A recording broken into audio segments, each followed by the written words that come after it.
आज हम पढ़ेंगे फोर्थ यूनिट सेकंड पेपर की शिव संहिता। तो मैंने देखो लास्ट टाइम भी आपसे बताया था कि जितनी भी संहिताएं हैं उनके रचनाकार का नाम उनका पहला अक्षर है। जैसे कि आज हम पढ़ रहे हैं शिव संहिता।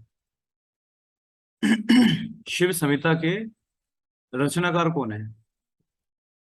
इसमें आपका टॉपिक है परिचय क्या है शिव संहिता का और इसके अंदर क्या क्या टॉपिक्स है। हठयोग का सबसे पहला ग्रंथ है शिव संहिता। रचनाकार कौन है इसके? आदिनाथ भगवान शिव। आदिनाथ भगवान शिव इसके रचनाकार है। इसकी उत्पत्ति कैसे हुई, कब हुई? तो इसकी उत्पत्ति मानी जाती है आदिकाल में। शिव संहिता की जो उत्पत्ति है वो आदिकाल में मानी गई है।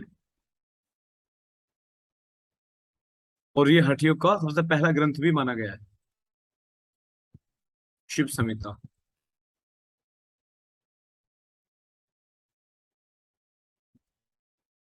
इसमें जो भी बातें की गई है वो श्लोक के माध्यम से है।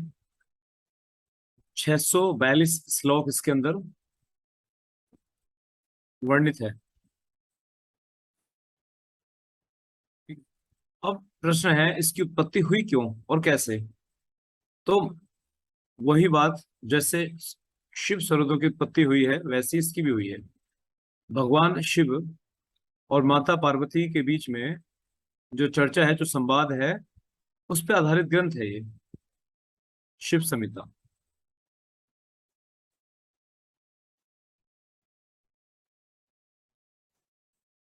इसमें जो बातें कही गई वो उपदेश के रूप में है, पटलों के रूप में है। टोटल 5 पटल में, जैसे गीता 18 अध्याय में है, योग दर्शन 4 पादों में विभाजित है, ठीक वैसे ही शिव संहिता का जो उपदेश है वो 5 पटलों में, या उपदेश कह लीजिए आप, सारी ज्ञान 5 पटलों में विभाजित है। क्लियर? फिर इसमें बात की गई है कि इसके सब्जेक्ट मैटर्स क्या है। तो इसमें जो हर एक पटल है उसमें अलग अलग बातें की गई है। जैसे प्रथम पटल है, 5 पटल है ना, प्रथम पटल, उसमें क्या बताया गया है? प्रथम पटल के अंदर उसमें जो कर्म है उनके विषय में बात की गई है। फल युक्त कर्म करने की निंदा की गई इसमें। फल युक्त कर्म का मतलब है सकाम कर्म, जिसमें हम कामनाएं जोड़ देते हैं, इच्छाओं को जोड़ देते हैं अपनी। और कृष्ण जी ने क्या कहा था? निष्काम कर्म। कृष्ण जी ने कहा निष्काम कर्म। लेकिन यहाँ पे क्या है, मना क्या है इन्होंने? निष्काम कर्म अच्छा माना है, और जो सकाम कर्म है जिसमें हम फलों की इच्छा को जोड़ देते हैं उसकी निंदा की है इसमें। क्लियर? दूसरा, प्रथम पटल में ही अज्ञानता के विषय में बताया गया है। अज्ञान का स्वरूप कहा गया है। अज्ञान क्या है?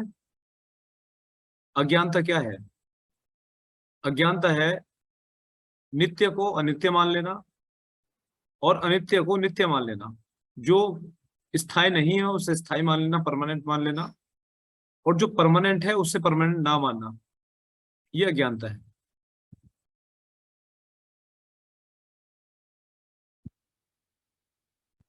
जैसे कि बात करें एग्जाम्पल की, मान लीजिए अगर मुझे लगता है कि मेरी देह का कभी नष्ट नहीं होगी, तो ये मेरी अज्ञानता है। देह तो नष्ट होनी ही होनी है, मैं यहाँ पे अमर नहीं हूं, है ना। कुछ लोग भूलवश ये समझते कि मृत्यु को भी मृत्यु नहीं होगी। कुछ लोग मानते कि धरती कभी नष्ट नहीं होगी। ये सब अनित्य है, इन सब का नष्ट होना तय है। कितने ब्रह्मांड में ऐसे ग्रह उपग्रह है जो नष्ट होते रहते हैं, पूरी तरह उनका अस्तित्व खत्म हो चुका है। तो ये सब, ये पृथ्वी भी अनित्य है, एक दिन ये भी नष्ट हो जाएगी। तो इसे अज्ञान का स्वरूप कहा गया है। फिर क्या कहा? प्रथम पटल में ही संसार का अनित्य तत्व क्या है, ऐसा वो क्या है जो अनित्य है। पिछले बार अभी जो पिछला हमने पढ़ा था जस्ट अभी, क्या था, अज्ञान का स्वरूप पढ़ा। उसमें क्या था कि हम उन चीजों को परमानेंट मान लेते जो परमानेंट नहीं है, जैसे कि ये पृथ्वी, ये तारे, सौरमंडल, ये परमानेंट नहीं है, एक दिन ये भी नष्ट हो जाने हैं। फिर इन्होंने अगली बात कही, वो ऐसा कौन सी चीज है जो अनित्य है, जो कभी नष्ट नहीं होगी, जो नित्य है, जो कभी नष्ट नहीं होगी, तो वो है ईश्वर।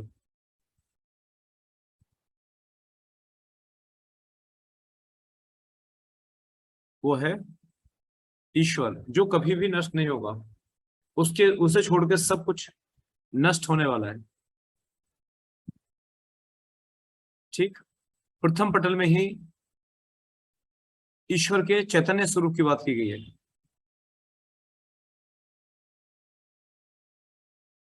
ईश्वर के चैतन्य स्वरूप की बात की गई है। प्रथम पटल में ही 5 महाभूतों की बात की गई है। आप अच्छी तरह जानते हो 5 महाभूत कौन कौन से हैं। आकाश, वायु, अग्नि, जल और पृथ्वी।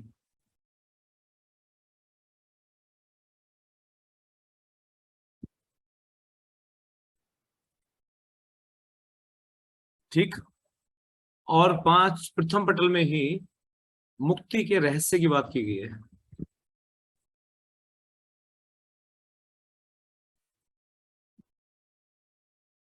मुक्ति के रहस्य के लिए इसमें शिव जी ने 7 बातों का वर्णन किया है इसमें। वो 7 उपाय बताए जिससे मुक्ति मिलती है। नंबर 1 क्या है इसका, पहला उपाय गुरु का सानिध्य है। गुरु का सानिध्य है। दूसरा उपाय है सेवा।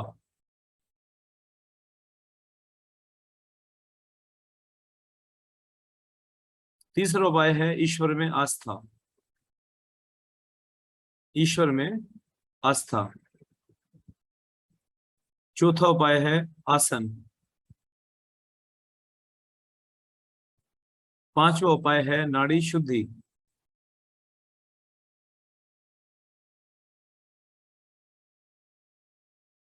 छठा उपाय है नादानुसंधान। अगर आप इसे अलग अलग लिखोगे तो नाद अनुसंधान, नाद अनुसंधान। और सातवां है नादोत्पत्ति, नाद की उत्पत्ति।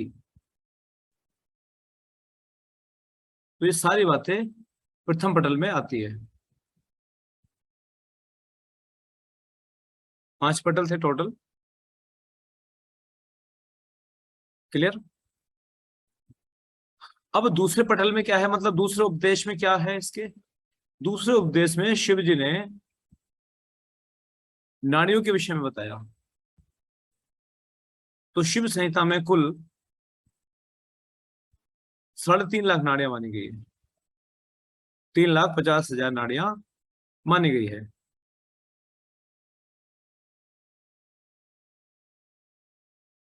जिनमें से 14 नाड़ियों को मुख्य माना है। जिनमें से 14 नाड़ियों को मुख्य माना है।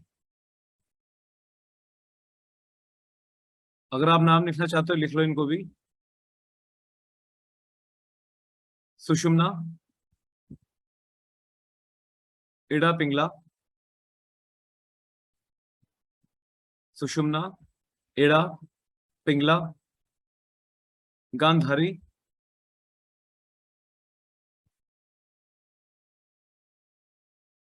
हस्त जिह्वा,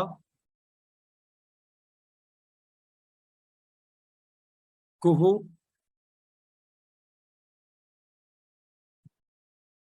सरस्वती,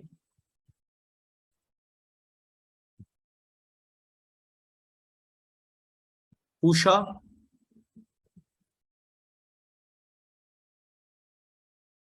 शंखनी, पयस्विनी, यशस्विनी,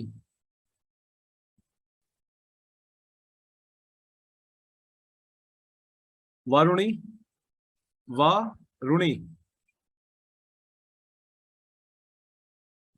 अलम्बुषा,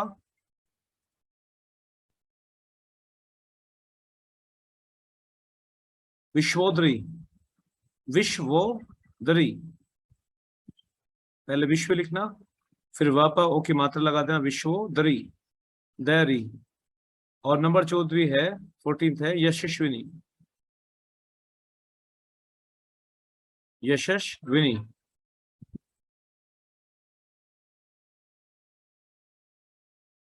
क्लियर?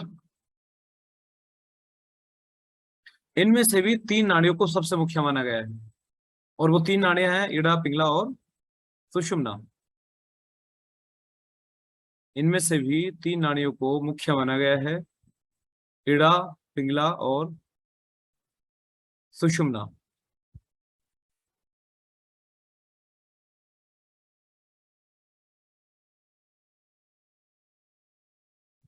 ठीक। तीसरे पटल में 10 प्रकार की वायु का वर्णन किया है इन्होंने। तीसरे पटल में 10 प्रकार की वायु का उपदेश दिया।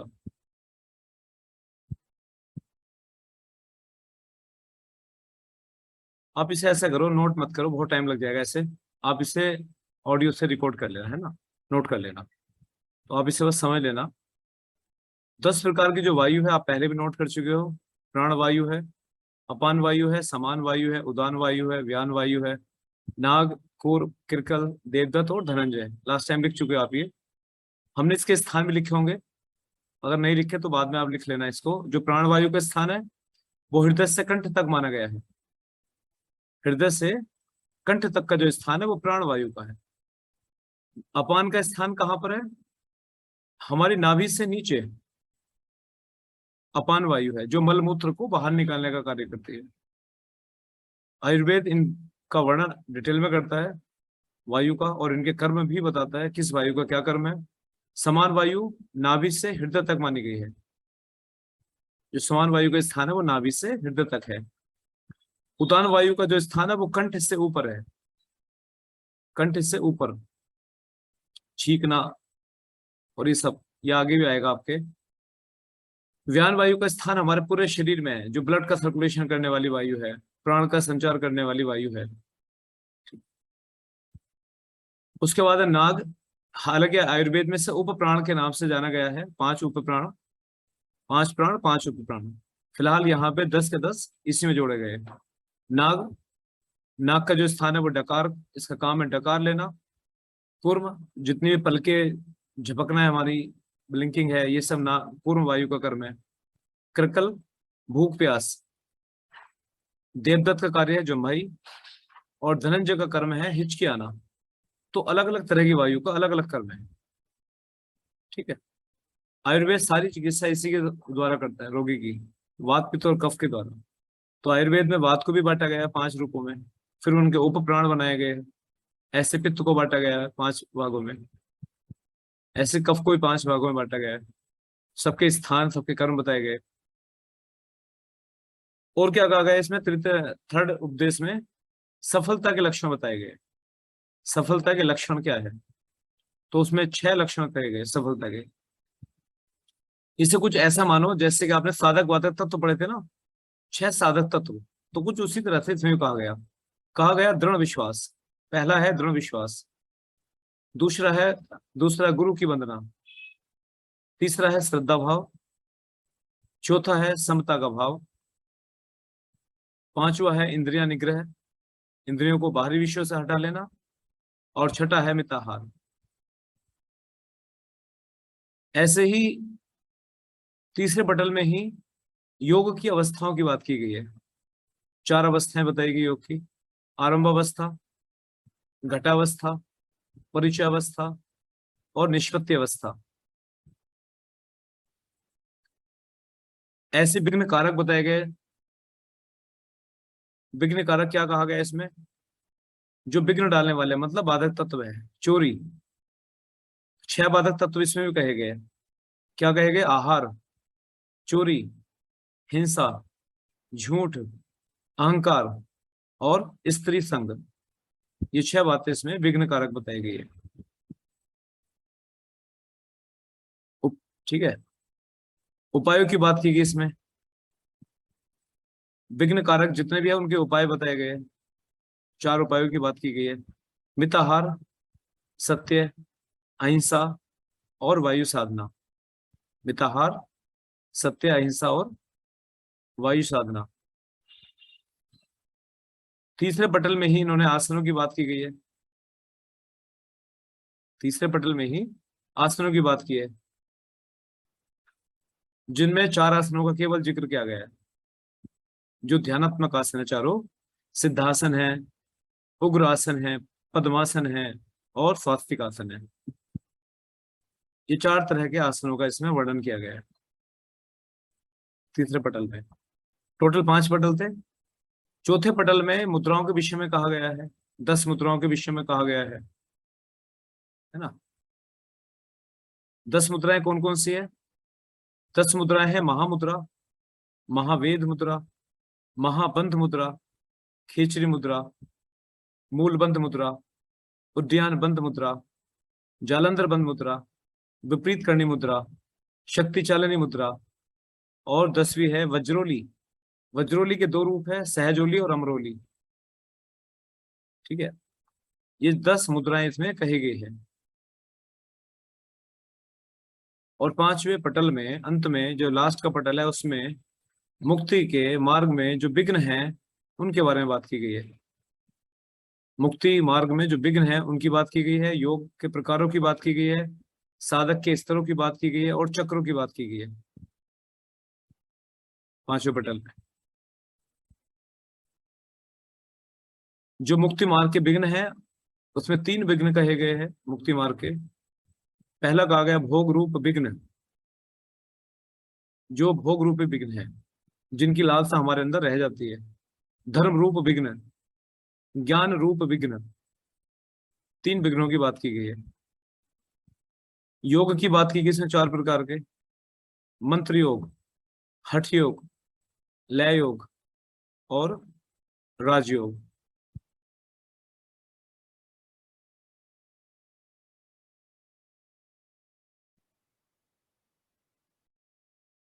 ठीक है। साधकों की बात की गई इसमें, साधक के 4 स्तर कहे गए। जब कोई इंसान साधना में लिप्त होता है, लीन होता है, तो उसके 4 स्तर कहे गए। पहला कहा मृदु साधक। ठीक है, जब यही साधक 12 साल तक अभ्यास करता रहेगा लगातार तो ये मध्य साधक कहलाएगा। ठीक, जब यही मध्य साधक साधना में लीन रहेगा तो ये अधिमत्रक साधक कहलाएगा। अधिमत्रक साधक, अधिमत्रक, अधिमत्रक साधक। और जब यही साधक, ये जो अधिमत्रक साधक है काफी स्थिर बुद्धि वाले साधक माने गए हैं, जब ये अधिमत्रक साधक 6 साल और साधना करेगा तो ये बन जाएगा अधिमत्रम, क्या की जगह मां जाएगा, अधिमत्रम साधक। ये सबसे उच्च कोटि का साधक हो गया। ठीक, और इसमें चक्रों की बात की गई है, 7 चक्रों की बात की गई है।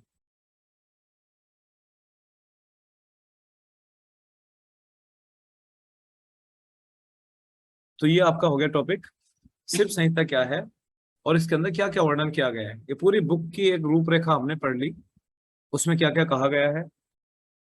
फिर डिटेल में इसमें है आपका तत्व ज्ञान उपनिषद, तत्व ज्ञान उपनिषद और मुद्रा और चक्र। तो पहले हम मुद्रा और चक्र के विषय में पढ़ लेते हैं। मुद्रा और चक्र क्या है?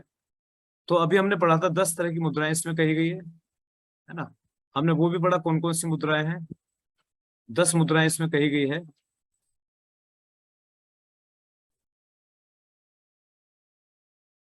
महामुद्रा, महावेद मुद्रा, विधि उनकी लगभग वही है जो घृण संहिता में है। विधि में इनके ज्यादा प्रभाव फर्क नहीं है, ऑलमोस्ट वही है जो घृण संहिता या एक आसन प्राणायाम मुद्रा बंध के नाम से किताब आती है मुंगेर विहार की, उसमें भी वो विधि वर्णित है। और चक्रों की बात है, चक्र आप पहले भी पढ़ चुके हो, 7 तरह के चक्र होते हैं। पहला मूलाधार चक्र होता है, फिर स्वादिष्ठान होता है, फिर मणिपुर होता है, ऊपर चलेंगे अनाहत चक्र होगा हृदय स्थान पे, कंठ क्षेत्र में विशुद्धि चक्र होगा, और ऊपर चलेंगे भ्रुकुटी मध्य क्षेत्र में होगा आज्य चक्र, और सिर के सबसे ऊपरी भाग में क्राउन, जहां पे हम क्राउन, उसे क्राउन चक्र या सहस्रार चक्र कहा गया है। तो 7 चक्रों की इसमें बात की गई है शिव संहिता में।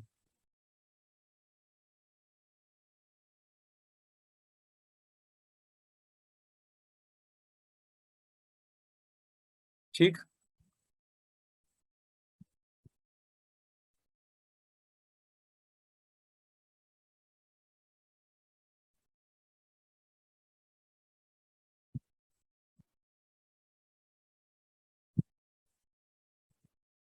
ये क्लियर हुआ आपको? इसे आप नोट्स बना लेना, इजीली बन जाएंगे आपके नोट्स।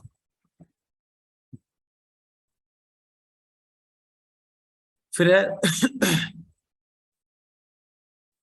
तत्व ज्ञान उपनिषद। अब तत्व क्या है? तत्व इसके अंदर ये नाड़ियां, चक्र, कुंडलिनी शक्ति, ये सब तत्व है। तो नाड़ियों के विषय में हमने भी पढ़ा था जस्ट अभी, कि नाड़ियां कितनी प्रकार की इसमें है। 3.5 लाख नाड़ियां हैं, जिनमें से 14 नाड़ियां इसमें मुख्य मानी गई है, जिसका हमने नाम नोट किए थे। 14 नाड़ियों में से भी 13 नाड़ियां मुख्य मानी गई है, ठीक है, जिसके हमने नाम नोट करे थे। तो इसमें तत्व ज्ञान उपनिषद में तत्व ज्ञान उपदेश, तत्व ज्ञान उपदेश की बात हो रही है। जो तत्व है, जैसे नाड़ियां हो गई, चक्र हो गए, कुंडली शक्ति हो गई, इनके विषय में इसमें उपदेश दिया गया है। तो नाड़ी के विषय में हम जस्ट अभी पढ़ चुके हैं। नाड़ियां कितनी है हमारे शरीर में? 3.5 लाख नाड़ियां, जिनमें से 14 नाड़ियों को प्रधान नाड़ी माना गया है, और इनमें से भी 3 नाड़ियों को मुख्य माना गया है, ठीक है।